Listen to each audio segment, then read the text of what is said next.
What's up, founders, and welcome back to the InDemand podcast, where we talk all about how to reach your very first 1 million in ARR. I'm your host, Asia Orangio, and I'm the founder of DemandMaven, where we work with early-stage SaaS companies on reaching their very first growth milestones. Let's do this. All right, I'm super pumped to talk about this particular topic because it is something that comes up all the time, just always. Every single time I talk to a founder about their ideas, about the projects they want to execute, prioritize, and do, it ultimately ends up coming down to the fundamental question, which is, Asia, I have all of these ideas. How do I actually prioritize them? Which ones should ultimately come first? And this is where I would say it depends on the stage of the growth process you're in. So for example, if you are early stage versus maybe you're in a traction stage, like you're Series B or Series C, and you've got these really big growth idea and projects to execute versus maybe some others where they're much smaller, but you have fewer resources, it's gonna vary.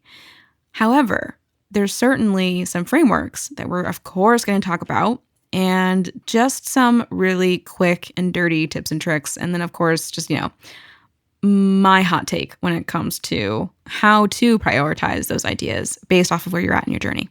All right, let's go.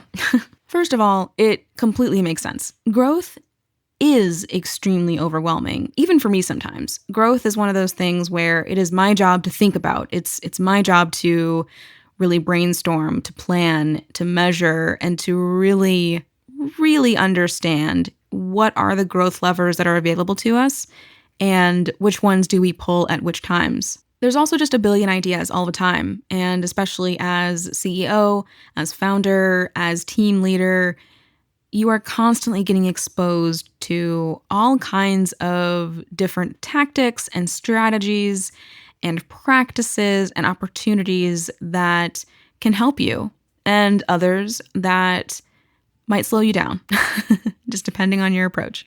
Part of our job as strategists is to really figure out which ones are the ones that are going to help us accomplish our goals, generate revenue, build an incredible team, whatever it is that you are trying to achieve. So I'm going to start by breaking out two really fundamental concepts when it comes to prioritizing specifically for growth. And this is really just based off of my own personal experience. The first aspect of this is going to be short-term and long-term prioritization. So how do we prioritize growth ideas for the near term, so within the next 3 to 6 months, versus long-term, 6 months and beyond?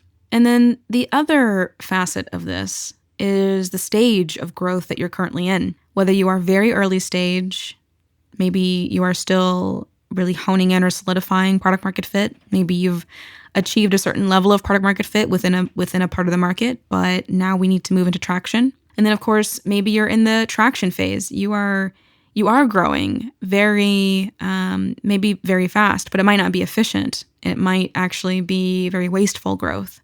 It could also be growth in other ways that are more than just revenue, which is growing the team or identifying other market opportunities. So with these two aspects of growth combined, it adds a few different layers. And there's certainly tools and tricks and things that we can do and use in any of these scenarios. But I just wanted to give you just the overarching mindset, if you will, that you should be in if you're in one or more of these buckets. So if you're coming to this from a place of, I've got a bunch of ideas and I don't really know how to prioritize them, or we have a bunch of projects, but we don't know which ones should ultimately come first. The first spectrum, if you will, that I'll give you is what's short-term versus what's long-term. And the trick here is you're going to need a balance of both. It's a very common oversight to focus too much on short-term project prioritization. So we're gonna do all of the growth activities that only give us short-term results, versus prioritizing the ones that are long-term. And more often than not, most CEOs and founders will prioritize short-term projects, and not always to their detriment, but sometimes to their detriment, where they don't have enough long-term projects going on that carry the short-term projects through the next few years even. A common classic example of this is focusing on short-term, which would be, let's say, marketing-wise, we're going to spin up ads. We want to spin up ads. That's one of our growth ideas. We're going to do paid advertising. It's like, okay, great. That's a short-term. Long-term, however, we're going to, as we do paid acquisition, we're going to use that to learn about organic search, SEO, and content marketing. Except what ends up happening is you start the short-term projects, but you never prioritize the long-term ones. And that's kind of where a lot of businesses get in trouble. They start the short-term projects and then never add long-term ones to their weekly and monthly cadences or sprints. And then 6 months, a year later, they've got no traffic except for what they pay for. And then now they've got to figure out, okay, well, how do we suddenly get organic traffic? I laugh, but it's common. It's really common. It's really, really, really common. And SEO versus paid advertising and organic search, like that's just one example. There's countless others. So that's one framework or mindset to be in is how much of what's on your plate growth-wise, how much of that is short-term versus long-term? And what are some of the other implications that require those things? Do we need to focus on the short term because we have to, because we don't have a whole lot of runway? Okay, if that's the case, then that already changes or influences what our short-term projects might be. Or do we have runway? Do we have time? Is that something that we have available to us? Because that means that we can do both in some cases, and we should prioritize both. You'll need a balance of both in order to ensure that you get the best bang for anything that you do. Too many short-term projects, you might risk burning out, not getting the results you need, and then, of course, you end up working a lot harder, not necessarily smarter.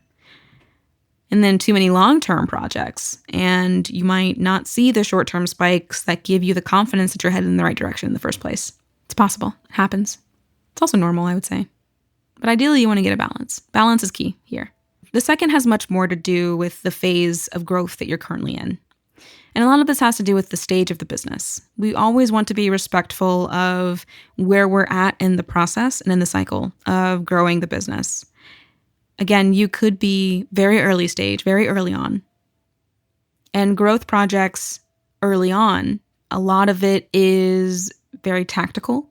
And at the same exact time, there are some strategic projects that happen at that phase, but execution is usually pretty critical. And being able to execute and being unblocked, pretty important. I find when it comes to prioritization, because so many of the growth projects are very highly tactical, there's very rarely any dependency, meaning a lot of it can be done async with other projects. Sometimes, not always. Not always. That's I hate to say that's definitely just like the blanket rule. But usually in the early days, the ability to execute and execute fast is usually far more important. And then, of course, layering on some really strategic plays that are vetted and that are very well thought out and designed. It's usually much more important. When you get to the later stages of growth, you get to more traction stages and then just high growth, we start looking at much more strategic plays, I find. It's far more important to have more strategically aligned projects, and you usually are able to execute. It's much more about how do we really steer the ship and make sure that all of our ships are pointing in the same direction. It becomes much more about leading and guiding the teams. And then also when prioritizing projects, it also just becomes about ensuring that everyone's enabled, aligned, focused, and incentivized to accomplish the projects. It's a very different flavor. Here is where I would say prioritization frameworks are incredibly helpful, and order definitely does tend to matter for the most part. That's not to say, however, that frameworks, prioritization-wise at least, aren't going to be helpful regardless. In fact, I actually find that a lot of founders, especially if it's just them in the business, prioritization frameworks help a lot. It helps make it pretty clear what to do next. And the cool part is that there's usually very little dependency. Whereas with a larger business, a larger company, a much more mature growth cycle or growth phase, there's a lot more dependency. And that's where it gets a little bit trickier. So those are the two aspects or mindsets, if you will, that you might be in at any given time. And they're not mutually exclusive. So with that context, we're going to dig into a few of my favorite frameworks that we use to prioritize projects. The first is one that I use all the time. And this one was actually recommended by Sean Ellis of Hacking Growth. A great read, a wonderful book, highly recommend it. And it is called ICE. It is impact, confidence, and ease. I want you to imagine a spreadsheet with a list in one column of all of the different growth ideas that you have. And in the next 3 columns over, you've got one column for impact, one column for confidence, one column for ease. And then the last column is going to be the average of those 3 numbers. ICE can be used on a scale of 1 to 5. It can be used on a scale of 1 to 10.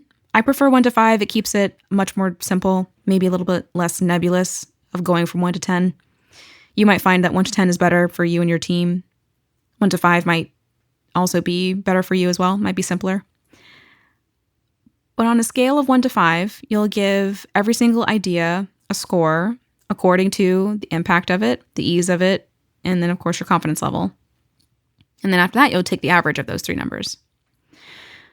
Let's break down impact, confidence, and ease. So impact really refers to what is the impact of this particular idea. It doesn't have a direct impact on what it is that we're hoping to accomplish for the year, the quarter, for the business. Does this have impact? Is this going to move the needle? And we give it a score of 1 to 5. 5, ideally at least, being the absolute highest. So this is going to have a huge impact, all the way down to 1 or even 0, which is actually very little impact. The confidence. Are we confident this is going to work? Now, I love this one because sometimes growth projects are actually experiments, and we need to honor the experiment. So if we're not really confident it's going to work, it's an experiment. It's a I hate to say it's a test, but it's a test. Like we don't necessarily know. We'll have to experiment with it. We have a hypothesis. We're pretty confident about the hypothesis maybe, but we don't necessarily, it's not a guaranteed done deal. So if we have really high confidence it's going to work, then we put a higher score. If we have less confidence it's going to work, we put a lower score.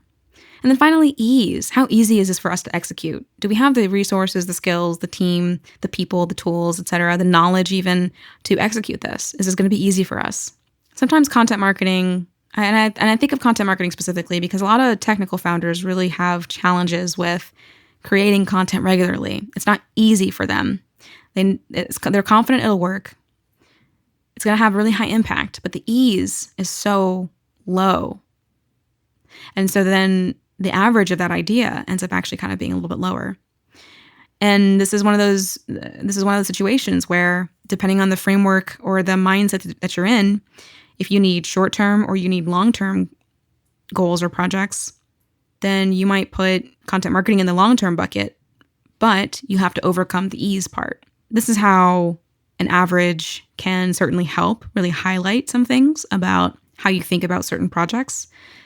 And then also what stage you're in can also impact how you think about it.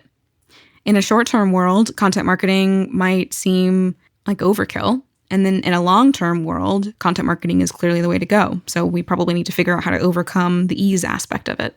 Another similar framework, this is one that I've actually developed internally. This is one that I use at DemandMaven for client projects. Impact, risk, and control. So a very similar framework. And this one is much more about minimizing certain risky projects. Not minimizing in terms of like we're not doing them, but just much more minimizing the impact of them. So if there's going to be a project that we're going to put up on the list of ideas that is actually really risky for us to do, it's important to acknowledge that. And this, I would say this is much more relevant to SaaS companies in industries where they might need to take risks, but it's uncomfortable. And so impact, risk, and control, again, definitely not for everyone, but this can also be helpful. Similar situation to ICE. Will this have a big impact? Is it risky? What is really risky to us? 5 would be not really risky at all, whereas 1 would be incredibly risky. Like maybe let's reconsider this. And then control. How in control of this are we? Are we in control of how much, to what degree do we control like this particular activity or project? And this one might be kind of a weird one to list, but there are some projects or ideas where we really don't have a whole lot of control over the outcome. And that is where we have to be careful. An example of this was actually when that recently happened in a client project where the client really wanted to launch new pricing. And the new pricing was going to have a pretty big impact for a very small amount of customers, but it was going to be a change regardless across many different customer accounts. And there were some particular client accounts where the price was going to rise significantly. And I think that there were only like 5 or 10 of these, but it was definitely risky, unless of course we got information that made us feel like it wouldn't. It would absolutely have a high impact on growth in general. Raising the prices and raising the pricing plans and changing those, adjusting those was absolutely going to have an impact on growth. It was very obvious. Where it was a little tricky was the control aspect of it. Well, we weren't necessarily in control of how these customers were going to react to changing these plans.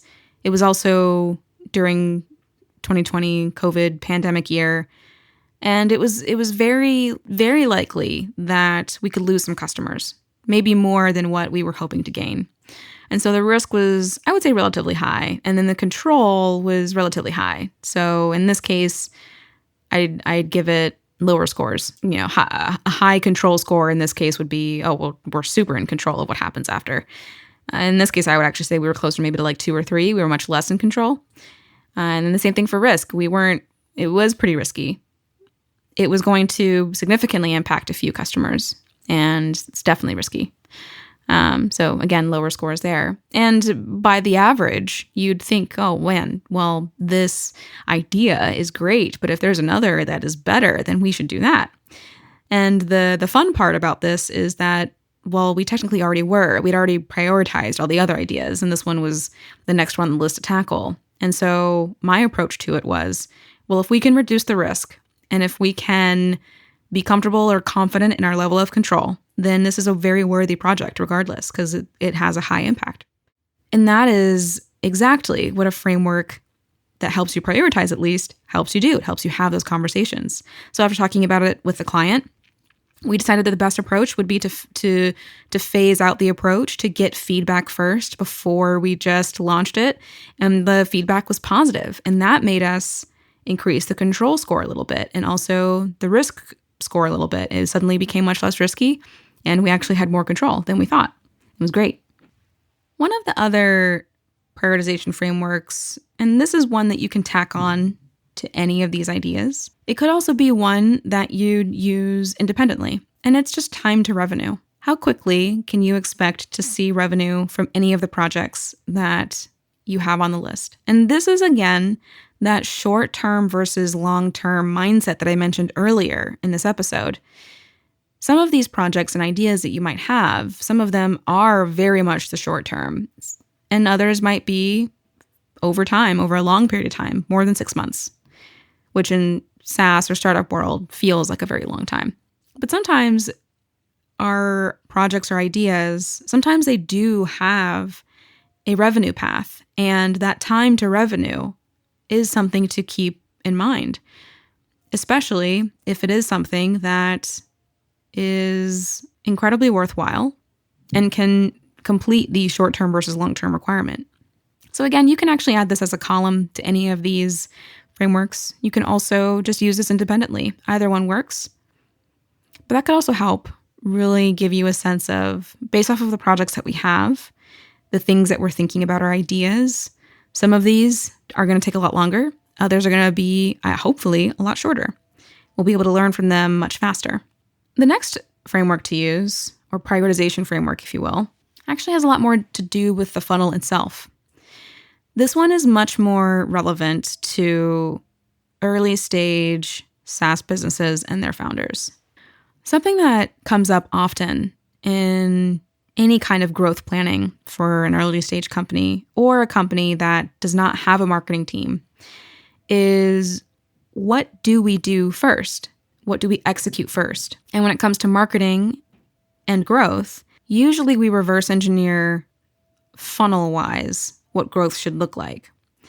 There's a common misconception that you have to go from top of the funnel activity, so you generate awareness first, never thinking about the website performance or how your free trial conversion rates are, or even your retention. There's a lot of assumption that you start top of the funnel, meaning you generate traffic first. And then once you get the traffic, then you figure out how to convert it. And then once you convert it, then you figure out how to optimize your free trial conversion rate or your demo conversion rate. And then and so on and so forth.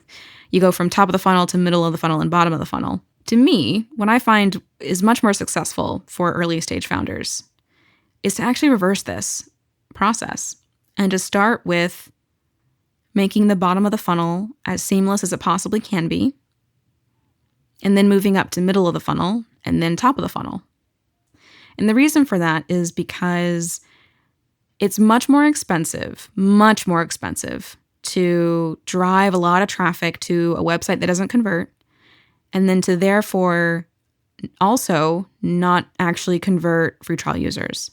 So if you have a very weak onboarding funnel, if you have a very low converting website, it makes much more sense to invest time and activity into those entities first, and then to focus on driving a bunch of traffic. That's not to say that you don't drive any traffic, that you don't drive any top of the funnel activity. It's just much more weighted towards the more middle and bottom of the funnel first. And that's just purely because if you don't have a strong middle and bottom of the funnel presence or baseline or foundation, then it's going to get really challenging to drive traffic and convert them and do that efficiently. The analogy or the metaphor that I give I guess it's really more of an analogy, but it's kind of like burning cash in the front yard. We're just going to set this money on fire. Just picture that. And that is what driving top of the funnel activity before you ever have a strong middle or bottom of the funnel really looks like. And don't get me wrong, sometimes you have to experience that in order to really know. And in fact, it's kind of one of those chicken and the egg scenarios where how can you really know if you don't get any traffic? And I agree with that to some extent, but it's certainly not the only focus. I will say that. So when it comes to prioritizing growth activities or ideas, if we know that we don't have a strong middle of the funnel or bottom of the funnel, or if we don't know what we don't know, then really our activities and projects become around understanding that better. And then also, what are the projects and activities that do strengthen that, whether that's copywriting new pages, updating the messaging, creating a much better onboarding flow, creating activation emails. The list goes on in terms of what you can do that's middle and bottom of the funnel. And then finally, some other ideas might be to do some top of the funnel activity, but maybe more of the activities are bottom and middle of the funnel. This scenario is much more specific to early stage founders, but really any stage business can use bottom of the funnel, middle of the funnel, and top of the funnel in terms of how to prioritize activity. So for example, if you actually have the reverse challenge, you really struggle with top of the funnel awareness, you actually have a pretty well-performing funnel so far, meaning your website converts really well, you actually do convert your free trial or your demo prospects and users who come into the product, and you also convert those into customers and they retain, then that tells us, oh, well, let's focus on top of the funnel activity. So what part of the funnel would you say is weakest in the business? You can use your growth activities and ideas and apply them to different parts of the funnel based off of where it's weakest at. And then sometimes you might find that you really don't have, you've got a ton of ideas when it comes to middle of the funnel and bottom of the funnel, and all of your projects and activities are in those two places. And then it really just becomes a question of what do you have time for, what's realistic, and then you just take it from there. Because sometimes the answer just is, well, you do all of these things. And the ones that you do first is really just what you have the bandwidth for. Sometimes that's totally an acceptable answer. It's usually an acceptable answer, actually. If you don't have the resources, then, obviously you can't you kind of have to abide by the law of scope, time, and budget, right? I would say cut yourself some slack if you find that you have this big, long list of middle of the funnel and bottom of the funnel things, and the only person to do it is you. Definitely some grace here. All right, the last thing I'm going to leave you with, and then we'll close it out for today, would be to actually build your own. Building your own growth prioritization framework. It is so much fun. And the more that you use prioritization frameworks, the more that you start picking up on things that you like, things that you don't like, and things that are parts of the framework that help and enable you to guide the team, execute the work, prioritize the projects, and then frameworks that don't necessarily. Like there's something that's missing about them. Maybe there's a particular part of a framework that doesn't really help you make a decision about something else. It's kind of correlated to it. This is where I would say definitely build your own, especially after trying a few, and you get a sense for how each of them work. I use any of these at any given time during my projects with my clients. But sometimes we do end up creating our own, just based out of sheer necessity. So I'd say take your time with these. They are absolutely designed to be flexible and at the same exact time designed to kind of hold you to some truth and some realism about what makes sense for you to handle, for the team to handle, resources, skills, capabilities, and then of course the reality of just the business situation. You might have to focus on short-term goals. Maybe you do have runway to focus on long-term goals. It just depends on wherever it is that you're at, which is of course honored and special and respected. So honor wherever it is that you're at. But then also, prioritization frameworks can kind of help you get out of your comfort zone, encourage you to do some different things. Okay, great. Thank you so much for listening. I hope that this was helpful. It's definitely something that has been on the list to chat about for a while. I'll probably write a much longer form article about this because it is a question that comes up all the time about what do I focus on first and why? And what are the implications of that? I would say if you're an early stage founder, again, it's going to be much more about, you'll probably have a lot less dependencies in the business, meaning it's possible to focus on bottom of the funnel and middle of the funnel synonymously and it not be too painful to prioritize one versus the other. And then the larger that the business is, you might have a lot more dependencies where you've got a lot more moving parts and a lot more implications and contingencies, and things do have to move together in a certain lockstep. I hope that these were helpful, and I hope that it inspired you to prioritize your ideas and bring a little bit of sanity to some of the chaos. In the meantime, I'll catch you on the next one. Thanks so much, guys. Bye. As always, thank you so much for spending this time with me. To learn more about how to reach your growth goals for your SaaS business, head on over to DemandMaven.io. You'll find all kinds of free resources, articles, and content. Don't forget to subscribe if you haven't already, and I'll see you on the next one.